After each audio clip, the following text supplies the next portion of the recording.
ಅಧ್ಯಾಯ 1 ಪ್ರಾಚೀನ ಭಾರತದ ರಾಜಕೀಯ ಚಿಂತನೆಯ ಮೂಲಾಧಾರಗಳು. ಈ ಅಧ್ಯಾಯಕ್ಕೆ ಸಂಬಂಧಿಸಿದಂತಹ ಭಾಗ 3 ವಿಡಿಯೋ ಇದಾಗಿದೆ. ಈಗಾಗಲೇ ಈ ಅಧ್ಯಾಯಕ್ಕೆ ಸಂಬಂಧಿಸಿದಂತಹ ಪ್ರಬಂಧ ರೂಪದ ಪ್ರಶ್ನೋತ್ತರಗಳು ಅಂದರೆ 10 ಅಂಕಕ್ಕೆ ಕೇಳುವಂತಹ ಪರೀಕ್ಷೆಯಲ್ಲಿ ಕೇಳುವಂಥ ಲಾಂಗ್ ಆನ್ಸರ್ಸ್ನ ಬಗ್ಗೆ ಡಿಸ್ಕಷನ್ ಮಾಡ್ತಾ ಇದ್ವಿ.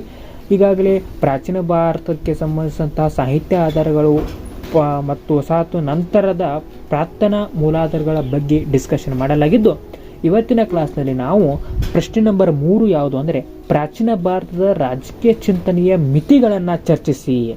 ಅಂದರೆ ಪ್ರಾಚೀನ ಭಾರತಕ್ಕೆ ಸಂಬಂಧಿಸಿದಂತಹ ರಾಜಕೀಯ ವ್ಯವಸ್ಥೆಯು ಕೊನೆಗೊಂಡಿತ್ತು, ಅದನ್ನು ಪೂರ್ತಿಯಾಗಿ ಕನ್ಸಿಡರ್ ಮಾಡೋಕ್ಕಾಗಲಿಲ್ಲ. ಯಾಕದು ಕೊನೆಗೊಂಡಿತ್ತು, ಅದರ ಮಿತಿಗಳು ಏನು ಅನ್ನೋದನ್ನು ಡಿಸ್ಕಷನ್ ಮಾಡುವುದೇ ಪ್ರಶ್ನೆ ಯಾವುದು ಅಂದರೆ ಪ್ರಾಚೀನ ಭಾರತದ ರಾಜಕೀಯ ಚಿಂತನೆಯ ಮಿತಿಗಳು ಅಂತ ಹೇಳ್ತಾರೆ. ಹಾಗಾದರೆ ಈ ಭಾರತದ ಈ ಒಂದು ಪ್ರಶ್ನೆಗೆ ಉತ್ತರವನ್ನು ನೋಡೋದಾದರೆ, ಉತ್ತರ ಪ್ರಾಚೀನ ಭಾರತದ ರಾಜಕೀಯ ಚಿಂತನೆಯ ಮಿತಿಗಳ ಬಗ್ಗೆ ನೋಡೋದಾದರೆ, limitations of ಅನ್ಸಿಯಂಟ್ Indian political thought. ಇದ್ರ ಬಗ್ಗೆ ನೋಡೋದಾದರೆ, ಯಾವುದೇ ವ್ಯಕ್ತಿಯಾಗಲಿ, ವಸ್ತುವಾಗಲಿ, ವ್ಯವಸ್ಥೆಯಾಗಲಿ ಅಥವಾ ವಿಚಾರವಾಗಲಿ ಪರಿಪೂರ್ಣವಾಗಿರುವುದಿಲ್ಲ. ಪ್ರಸ್ತಾಪಿತ ಪ್ರತಿಯೊಂದು ಘಟನೆಯು ತನ್ನದೇ ಆದ ಕೊರತೆಗಳನ್ನು ಎದುರಿಸುತ್ತಿರುತ್ತದೆ. ಈ ತತ್ವಕ್ಕೆ ಪ್ರಾಚೀನ ಭಾರತದ ರಾಜಕೀಯ ಚಿಂತನೆಯು ಹೊರತಾಗಿಲ್ಲ. ಪಾಶ್ಚಿಮಾತ್ಯ ರಾಜಕೀಯ ಚಿಂತನೆಯನ್ನು ಸರಿಗಟ್ಟಬಲ್ಲ ಚಿಂತನೆಯಾಗಿರದಿದ್ದರೂ ಭಾರತದಲ್ಲಿ ಆರಂಭಿಕ ರಾಜಕೀಯ ಚಿಂತನೆಯು ಹಲವು ದೌರ್ಬಲ್ಯಗಳಿಂದ ಮುಕ್ತವಾಗಿರಲಿಲ್ಲ. ಇಂತಹ ಕೊರತೆ ಅಥವಾ ದೌರ್ಬಲ್ಯಗಳನ್ನು ಪ್ರಾಚೀನ ಭಾರತದ ರಾಜಕೀಯ ಚಿಂತನೆ ಮಿತಿಗಳೆಂದು ಕರೆಯಬಹುದಾಗಿದೆ. ಹಾಗಾದರೆ ಈ ಮುಂದೆ ಈ ಒಂದು ರಾಜಕೀಯ ಚಿಂತನೆಯ ಪ್ರಧಾನ ಮಿತಿಗಳನ್ನು ಅಂದರೆ ದೌರ್ಬಲ್ಯಗಳನ್ನು ಸಂಕ್ಷಿಪ್ತವಾಗಿ ನೋಡುವುದಾದರೆ, ಅದರಲ್ಲಿ 1ನೇ ಮಿತಿ ಯಾವುದು ಅಂದರೆ ವಿವಿಧ ಶೀರ್ಷಿಕೆಗಳ ಬಳಕೆ.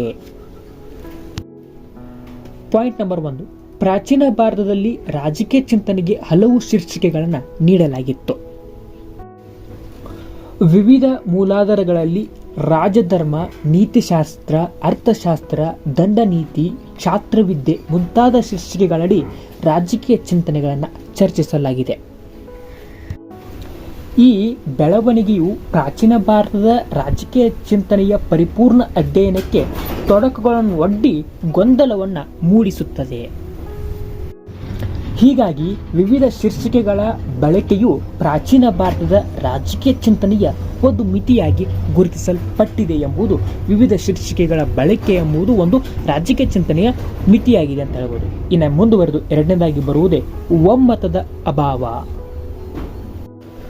ಪ್ರಾಚೀನ ಭಾರತದ ರಾಜಕೀಯ ಚಿಂತನೆಯು ವೈವಿಧ್ಯಮಯ ಪರಿಕಲ್ಪನೆಗಳಿಂದ ಕೂಡಿದೆ. ಆದರೆ ವಿವಿಧ ರಾಜಕೀಯ ಪರಿಕಲ್ಪನೆ ಅಥವಾ ಸಂಸ್ಥೆಗಳನ್ನು ಕುರಿತಂತೆ ಪ್ರಾಚೀನ ಭಾರತದ ರಾಜಕೀಯ ಚಿಂತನೆಯು ಮೂಲಾಧಾರಗಳಲ್ಲಿ ಒಮ್ಮತ ಕಂಡುಬರುವುದಿಲ್ಲ. ಧರ್ಮ, ದಂಡ, ಅರ್ಥಶಾಸ್ತ್ರ, ನ್ಯಾಯ ಮುಂತಾದ ಪರಿಕಲ್ಪನೆ ಕುರಿತು ಹಲವು ಚಿಂತಕರು ವಿಭಿನ್ನ ಅರ್ಥ ನೀಡಿದ್ದಾರೆ. ಜೊತೆಗೆ ಸಭಾ, ಸಮಿತಿ, ವಿಧಾತ ಇತ್ಯಾದಿ ರಾಜಕೀಯ ಸಂಸ್ಥೆಗಳ ರಚನೆ ಹಾಗೂ ಪಾತ್ರ ಕುರಿತಂತೆ ಪ್ರಾಚೀನ ಭಾರತದ ರಾಜಕೀಯ ಚಿಂತನೆಯ ಮೂಲಾಧಾರಗಳಲ್ಲಿ ಒಮ್ಮತವನ್ನು ಗುರುತಿಸಲಾಗದು. ಈ ಒಂದು ಹಿನ್ನೆಲೆಯಲ್ಲಿ ಸಾಮಾನ್ಯ ವಿದ್ಯಾರ್ಥಿಯೊಬ್ಬನ ಸರಳ ಕಲಿಕೆಗೆ ಒಮ್ಮತದ ಆಧಾರವು ಒಂದು ಮಿತಿಯಾಗಿ ಪರಿಗಣಿಸಲ್ಪಟ್ಟಿರುತ್ತದೆ. ಇನ್ನು 3ನೇ ಮಿತಿ ಯಾವುದು ಅಂದರೆ ಸ್ವತಂತ್ರ ಅಸ್ತಿತ್ವ ಹೊಂದದಿದ್ದುದು. ಗ್ರೀಕ್ ರಾಜಕೀಯ ಚಿಂತನೆಯ ಇತರ ಚಿಂತನೆಗಳಿಂದ ಪ್ರತ್ಯೇಕವಾಗಿ ಸ್ವತಂತ್ರ ಅಸ್ತಿತ್ವಕ್ಕೆ ಹೊಂದಿತ್ತು. ಆದರೆ ಪ್ರಾಚೀನ ಭಾರತದ ರಾಜಕೀಯ ಚಿಂತನೆಯು ಭಾರತೀಯ ತತ್ವಶಾಸ್ತ್ರದ ಭಾಗವಾಗಿ ಪ್ರತಿಪಾದಿಸಲ್ಪಟ್ಟಿತ್ತು. ಸಾಮಾಜಿಕ, ಧಾರ್ಮಿಕ, ನೈತಿಕ, ರಾಜಕೀಯ ವಿಚಾರಗಳು ಭಾರತೀಯ ತತ್ವಶಾಸ್ತ್ರದಲ್ಲಿ ಸಮ್ಮಿಲನಗೊಂಡಿದ್ದವು. ಅವುಗಳ ನಡುವೆ ನಿಖರವಾದ ಗಡಿಗಳನ್ನು ಭಾರತೀಯ ತತ್ವಶಾಸ್ತ್ರೀಯ ಚಿಂತನೆಯಲ್ಲಿ ಗುರುತಿಸಲು ಸಾಧ್ಯವಾಗುವುದಿಲ್ಲ. R.G. ಭಂಡಾರ್ಕರ್ ಮತ್ತು ಬಿನ್ನಿ ಪ್ರಸಾದ್ ಎಂಬ ವಿದ್ವಾಂಸರು ಭಾರತದ ರಾಜಕೀಯ ಚಿಂತನೆಯು ಭಾರತೀಯ ಧರ್ಮಶಾಸ್ತ್ರ ಮತ್ತು ತತ್ವಶಾಸ್ತ್ರಗಳ ಪೂರಕ ಭಾಗವಾಗಿದೆ ಎಂದಿರುವರು. ಸಾಮಾಜಿಕ, ಧಾರ್ಮಿಕ, ನೈತಿಕ ವಿಚಾರಗಳಿಂದ ಪ್ರತ್ಯೇಕವಾದ ಸ್ವತಂತ್ರ ಅಸ್ತಿತ್ವ ಪಡೆದಿರುವುದು ಪ್ರಾಚೀನ ಭಾರತದ ರಾಜಕೀಯ ಚಿಂತನೆಯ ಪ್ರಾಥಮಿಕ ಮಿತಿಯಾಗಿದೆ ಎಂಬುದು ಅದರ ಮಿತಿಯಾಗಿತ್ತು. ಇನ್ನು 4ನೇದಾಗಿ ಬರುವುದು ಧರ್ಮದ ಅತಿಯಾದ ಪ್ರಭಾವ. 4ನೇ ಪುರಾತನ ರಾಜಕೀಯದ ಒಂದು ಮಿತಿಗೆ ಕಾರಣ ಯಾವುದು ಅಂದರೆ ಧರ್ಮದ ಅತಿಯಾದ ಪ್ರಭಾವ. ಪಾಶ್ಚಿಮಾತ್ಯ ರಾಜಕೀಯ ಚಿಂತನೆಯ ಮೇಲೆ ನೈತಿಕತೆ, ಸಾಮಾಜಿಕ ವ್ಯವಸ್ಥೆ, ಧರ್ಮ, ಆರ್ಥಿಕತೆ ಅಗತ್ಯಾನುಸಾರ ಸಮಾನವಾಗಿ ಪ್ರಭಾವ ಬೀರುವುದು ಸುಸ್ಪಷ್ಟ. ಆದರೆ ಪ್ರಾಚೀನ ಭಾರತದ ರಾಜಕೀಯ ಚಿಂತನೆಯ ಮೇಲೆ ಉಳಿದೆಲ್ಲ ಸಂಗತಿಗಳಿಗಿಂತ ಧರ್ಮ ಹಾಗೂ ದೈವಿಕತೆಯ ಪ್ರಭಾವ ಅಧಿಕವಾಗಿತ್ತು. ರಾಜ್ಯದ ಉಗಮ, ರಾಜನ ಕರ್ತವ್ಯ, ರಾಜನಿಗೆ ಪ್ರಜೆಗಳ ವಿಧೇಯತೆ ಮುಂತಾದ ರಾಜಕೀಯ ವಿಚಾರಗಳಲ್ಲಿ ಧಾರ್ಮಿಕ ಪ್ರಭಾವ ಕಂಡುಬರುತ್ತದೆ. ರಾಜನನ್ನು ದೈವಾಂತ ಸಂಭೂತನೆಂದು, ರಾಜ ದೇವರ ಪ್ರತಿನಿಧಿ ಎಂಬ, ರಾಜನಿಗೆ ತೋರುವ ವಿಧೇಯತೆಯು ದೇವರಿಗೆ ತೋರುವ ವಿಧೇಯತೆ ಎಂಬ ಚಿಂತನೆಗಳು ಪ್ರತಿಪಾದಿಸಲ್ಪಟ್ಟಿವೆ.